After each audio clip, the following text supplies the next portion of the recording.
Hi guys, I'm Tam from Treats by Tam on Instagram, and I'm trying now not to think about how that rhymed. And that right there is the chaotic energy that you'll probably see in these videos. But I've decided to kind of take a bit of a leap and start a YouTube channel with the premise of like a Bake With Tam. Whether you actually bake with me or not, you just kind of want to be here for some wholesome baking content / chaotic baking content, or just to get to know me and that kind of thing, or follow along. I can be here for that too. Today I'm making Welsh cakes. I've never made Welsh cakes before. In fact, before I went to Wales, a few months back in Abersoch, I didn't even know what a Welsh cake was. And I still don't think I do, but I'm gonna give it a go. I've never made them, and if they go horribly wrong, then this will be a really great first video. But if they go right, then, you know, if I can do it, you can do it. And yeah, I have a cup of tea with me, so if you want to go grab a cup of tea or coffee or your beverage of choice, do that, settle in.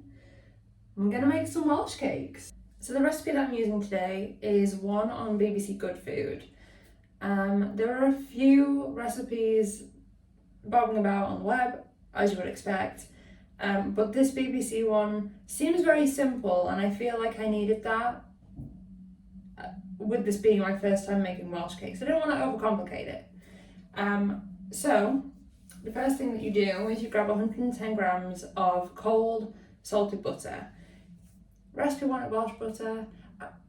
Had I have thought when I was up in Anglesey not too long ago that I would be doing this, I would have brought home some Welsh butter, but I did not do that.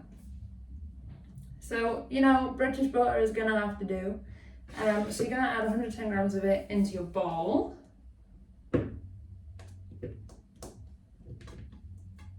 Then you're going to add 225 grams of self-raising flour into your bowl with the butter.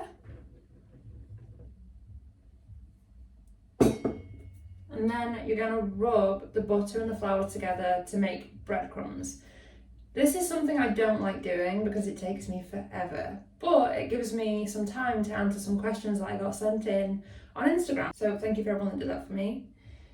So yeah, here goes. Let's get relatively messy and make some breadcrumbs. So one of the first questions that I got sent through was, how long have I been a baker for? And already I was like, this is going to be such a long answer. I have baked since I was really quite little. I remember most fondly baking with my nana and my dad when we used to visit her house. And it's not that we'd bake anything miraculous or anything like that. The most prominent thing I remember baking is like the angel cakes, you know, like the vanilla ones with the butterfly wings on top with the buttercream in the middle and the jam. If I've explained that right, I think. So we used to make those. I remember doing that with her, but she also would always have like these little machines. I remember having an ice cream maker, and so that's my cat, who has no self-control or bounds. And like, do you know when I said chaotic? This is exactly what I meant. His name is Noodle, and he's playing with an egg because the number of toys that I have for him clearly are not, you know. I'll be right back. As I was saying, my nana used to have like these little machines that she would get. I feel like we definitely had an ice cream machine. I remember that one. And my favourite, because I like can remember it so vividly, and like my dad and I doing it, was the marshmallow machine. And I actually remember them not turning out too bad. Like, they were pretty good marshmallows. They were pink. So yeah, I remember like having like a little, I want to say a yellow apron with like red ties, and just sitting on her kitchen counter and probably getting in the way more than I actually baked, but still, like, I think of those memories as very formative to my love for it. As I grew up, I used to, my mother actually had like a folder of old recipes that she'd handwritten, and I feel like it was one of those ones that was passed down from her mum and her mom and so on and so forth. So I feel like they were kind of family recipes that I used to kind of recreate, and they were all written on like multicolored paper, and a lot of splashes were on them, and it was all very tatty, but in the best possible way. So I remember making those, like little gingerbread men to just regular cupcakes. It was nothing fancy ever, but you know, baking doesn't need to be for it to be enjoyable. There were shortbreads in there, and yeah, so I used to bake, not often, but on the occasion that I was at home and not kind of outside with friends and stuff, I would just bake, and they'd turn out pretty well. And yeah, so I probably would say that I started baking when I was as young as, I want to say 7 years old, something like that. And then did it on and off through my teens. And then when I got to 16, I actually moved in with my dad. And he is just the most wonderful. He's always so supportive of anything that I want to do. So when I'd be like, oh, I'm thinking of baking like M&M cookies for Easter and Easter nest, he'd be like, yeah, that sounds great. So I would always do that. It would be very seasonal, my baking. So it has like an order. I was also, someone told me, I feel like it was my dad told me that like the family flavour that's kind of been passed down through generations is peppermint and chocolate. So then every Christmas I was like determined to make the peppermint chocolate Christmas cake. So yeah, it was very seasonal, it was very occasional, the way that I bake. It only really started to become something I did on the weekly, if not multiple times a week sometimes. If you can hear my cat meowing at the door, he likes to be known, he likes his presence known, so just ignore it if you can. And when I finish doing these breadcrumbs, I will go and attend to him and try and get him to go down for a nap like he is a 3-year-old child. But no, I started baking more regularly when my nana actually fell ill at the back end of 2020 and the start of 2021. She fell ill, and it was kind of, there was not much she could really do to help with her condition, and the one thing that I knew how to do was bake, and the one thing that she would really benefit from was like sugar and energy and that kind of thing. So I thought, well, if I'm gonna try and help my nana, I'm gonna bake her the most delicious things ever. And so I did. I made her scones, I made her cupcakes, a lot of lemon zesty things. She loved lemon and citrusy flavours, and like soft bakes toward the end. But so whenever I make like a lemon drizzle or a lemon loaf or a lemon muffin or like whatever, I'm always like, this is my nana's, and that's just how it's going to be forever. So no, I baked for her on the weekly. She had so many treats before she passed, and I'll always kind of owe any success, I suppose, to my nana with my baking. Like I recently hit 300 followers on Instagram, which is just insane to me, to be honest. And I was like, I know that my nana is watching me do this, and she's watching me take what I did for her and turn it into something wonderful.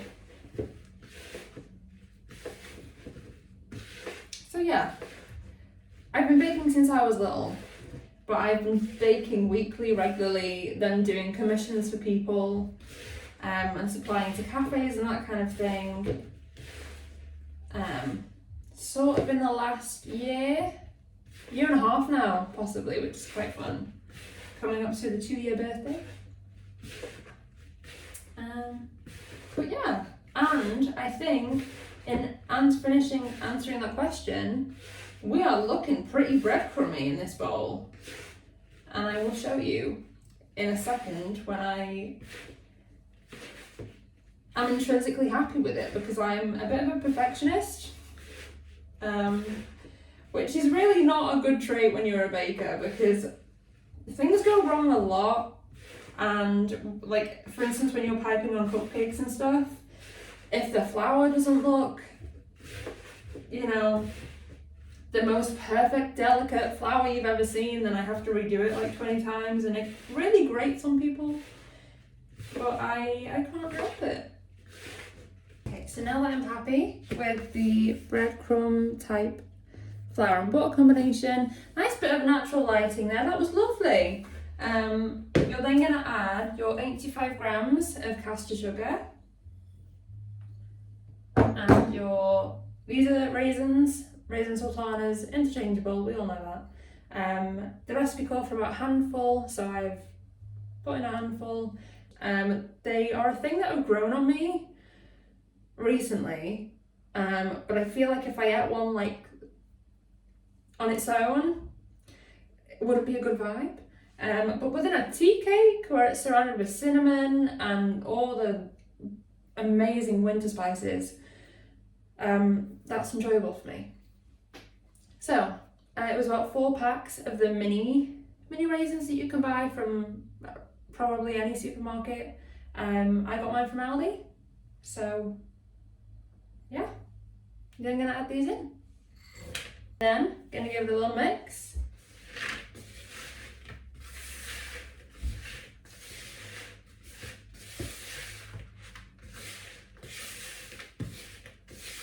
So they're all evenly distributed within the mixture. I also feel like that looks like a good amount of raisins as well. Yep, all evenly distributed. Well, the final step really in making the mixture is just to add your egg. So personally, to crack an egg, I don't know why that scared me.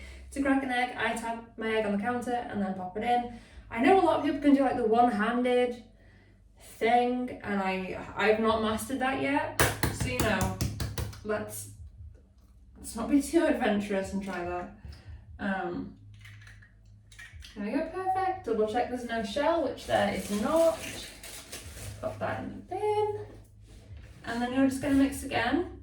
And as you mix, this should turn into a dough that you can then roll. So another question that I got was, what is your favourite thing to bake? And that is a great question because it is so difficult to answer. I think that if I'm looking at it from a sentimental point of view, it would have to be anything lemon drizzle. In fact, my recent Valentine's post was lemon drizzle orientated. If you want to look at that, it's on my Instagram, and I'll link my page down below. Or to the side, I don't remember what the comments are anymore. But yeah, if I'm going for sentimental value, then it has to be anything lemon drizzle. I have a lot of fond memories with my nana about lemon drizzle, and with others actually. Lemon drizzle has really been one of those things by happenstance that have just been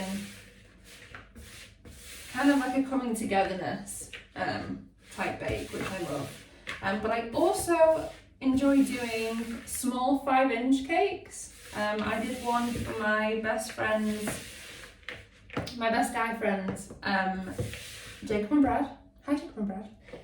For their graduation from their master's degree, and I loved that one. It was so fun to do. So I kind of love any kind of mini celebration cake like that. But I also enjoy doing brownies.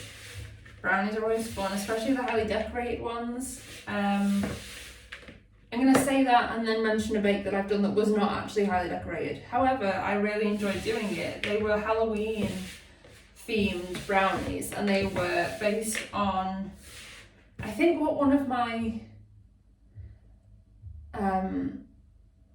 friends called Worms in Mud. There's a dessert called Worms in Mud or something, and these were caterpillars in mud themed brownies, and I got the Colin the Caterpillar Halloween sweets from M&S and the Colin to sit on top, and honestly they weren't anything super special, but I really enjoyed making them. I also really love making blondies. Blondies are like a new thing that I found when I started baking regularly. Didn't even know they existed, to be honest. Didn't know what they tasted like, but obsessed. I did some, was it Bakewell blondies? To die for, honestly. So yeah, there isn't much that I don't enjoy baking, if I'm completely honest. Perhaps the one thing that I don't enjoy that much is like a cheesecake or a tart that requires like a biscuit crumb. Or a tart in general, actually. I'm not a tart girl. But that's only because I don't have a food processor to blend all the biscuits up, so I'm literally stood here like hammering the biscuits with a rolling pin. And of course I don't mind doing it if it's for friends and stuff, but I wouldn't go out of my way for a weekly post to make a cheesecake. But yeah, I feel like I've done a good round up there.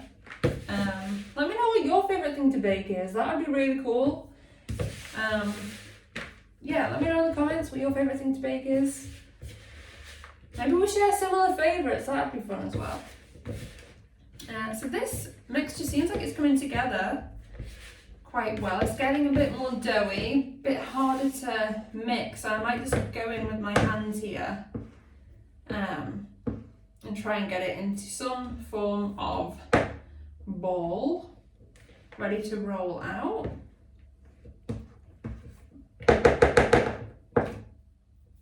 Okay, let's pop that on there. Roll up the sleeves. Okay. So I'm just bringing it together with my hand to try and create kind of a dough. Fingers crossed this works. I don't know if you can really see, but this is what it currently looks like. So we're getting there.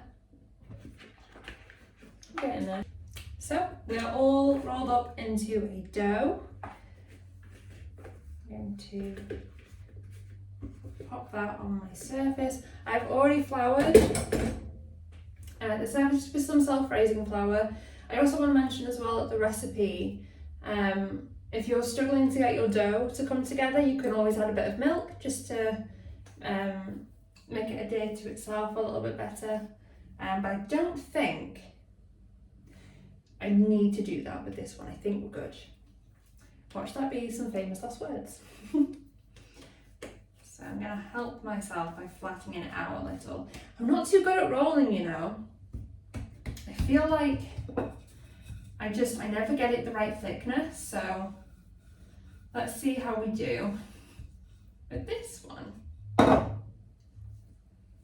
The traditional sorts of thing. Do people do that anymore? I feel like when I watch the Bake Off and stuff, I don't really see people like flipping over their dough between rolls. Is that something that I do and no one else really does? I feel like I've not seen anyone do that for a while. But I remember it being written down in those recipes that I used to use, that I'd find in my mum's baking folder. So who knows? If someone wants to let me know, if you also flip over your dough, feel free. I know you can't really see what I'm doing that well, but I will bring you closer in just a second. I feel like that might be quite a nice thickness. Like I say, I don't really know how thick a Welsh cake is supposed to be, but I feel like that might be a relatively okay thickness. I don't know. Let's bring you closer so you can look. So we're kind of dealing with this kind of thickness. I feel like it's quite good. I'm using this size cutter. I feel like this is a good size. I feel like the recipe calls for a 7.5 diameter one. I have no idea what this is, so we're just gonna go with it. We'll get a couple out of there. I'll re-ball it, re-roll it, and see how many we can get. Now kind of up to the bit that I'm concerned about, which is the baking of them, because you use an iron kind of griddle pan to bake them. I've never used one of these pans. I didn't even know these were a thing. Specifically to bake Welsh cakes. I don't know why I thought you baked them on. Not this. Nonetheless, I'm gonna give it a go. Like I say, if you don't try, you're never gonna know. And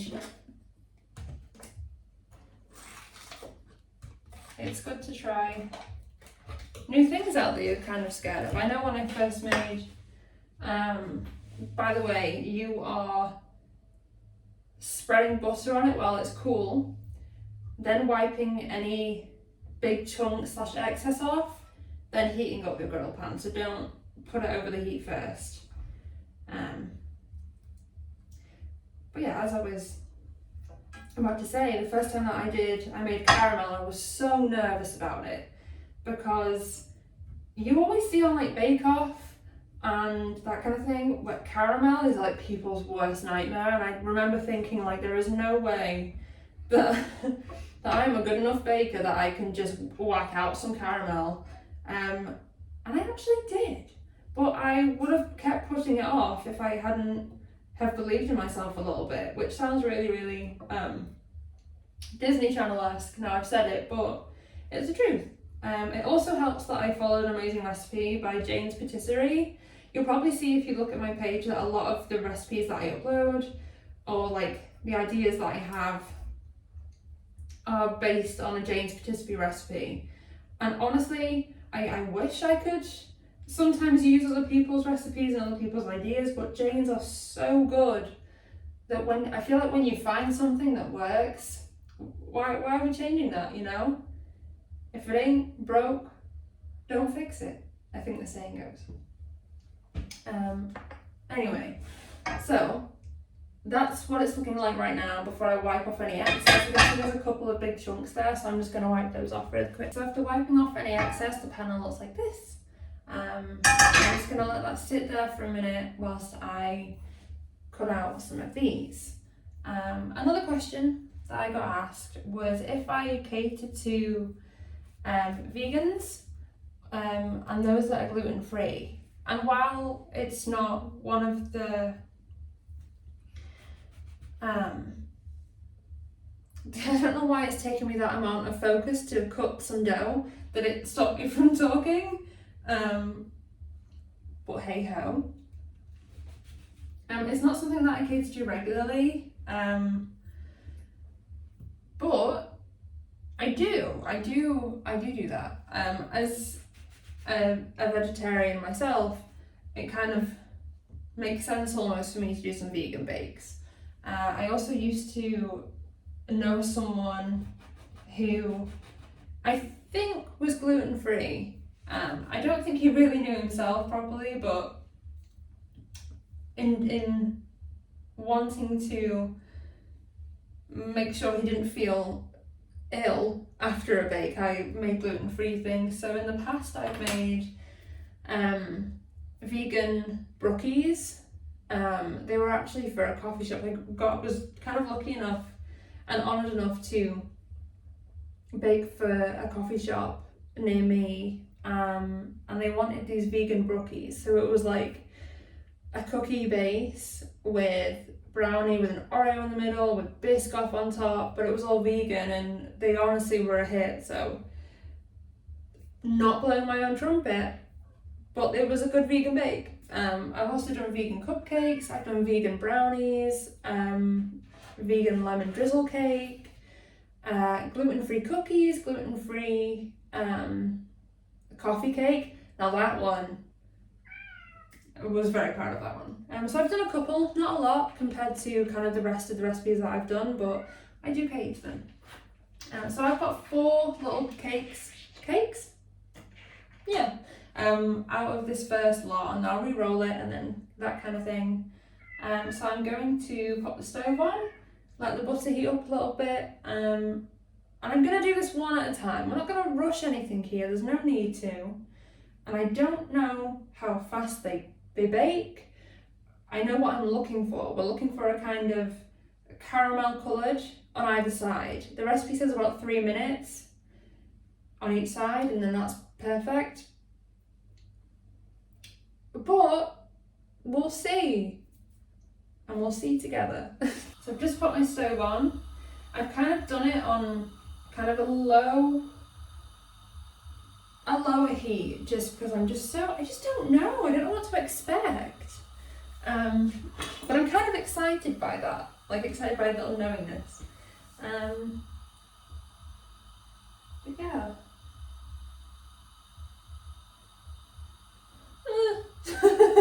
Okay, so the pan is feeling like it's getting pretty hot. The butter has kind of melted quite a lot. So I'm gonna go ahead and place one of these cakes onto the griddle pan. And keep our fingers crossed, I suppose. Seeing one magpie right now is not necessarily what I wanted, but it's what I've got. Does anyone else do that when they see magpies and they like take it to heart? Like, why have I got one for Sarah? Where is number 2? Where is it? I hope I'm not the only one that does that. But yeah, so I'm gonna leave this for a couple minutes and then see where it's at and then show you. It's been a couple of minutes with smoking a little, which is concerning, but I'm just gonna go with it. I'm just gonna see what colour we are underneath. Okay, a tad burnt, but brown. I'm gonna show you. So this is what I'm dealing with, and the more I'm looking at it, the more I'm thinking that it is burnt. But it's our first one, and this is why we did it one at a time. Looking relatively smoky, but we're not going to worry about it. I think we are perhaps done. If we look underneath, yeah, okay. We will go with that for now. I'm going to pop the other 3 on, re-roll the dough and do some more, and then I'll pop back to you in a moment. These are actually turning out pretty well, I think. So we kind of have these so far. This one right here is the one that we did first. But the rest of them, let's get it in like a better light. The rest of them are looking pretty nice, pretty caramel in colour. Yeah, I'm pretty happy with them so far. I turned the heat way down, so instead of doing like a low to mid-low, it's now the lowest that it can possibly go.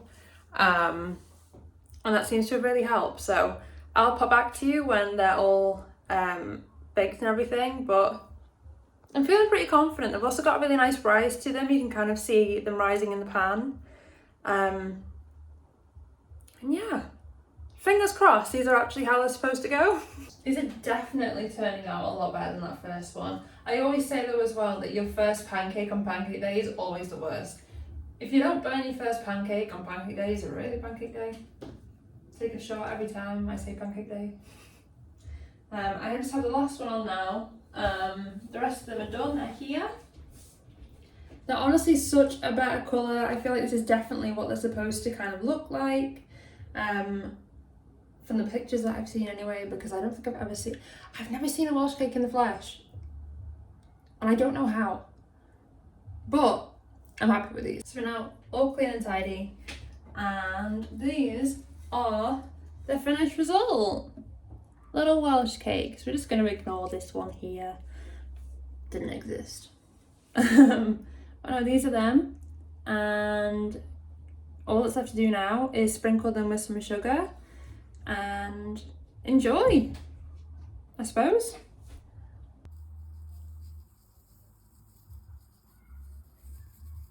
And there we have it. All done. Another cup of tea, and I'm gonna enjoy these as I watch probably the new series of You. Well, I really hope that you enjoyed this video and that you stuck around long enough to get to this point. That would be amazing. If you did like it, leave a little like down below. Please send any comments my way. Anything that you want me to bake that I won't have made a YouTube video of it because this is my first one. So anything you want to see me bake, let me know down below. Let me know what you thought of this video. And I will leave the link to the recipe that I used and the link to my social media pages down below as well. And yeah, this has been lovely, and I kind of can't wait to do it again. So yeah, I'll see you guys later.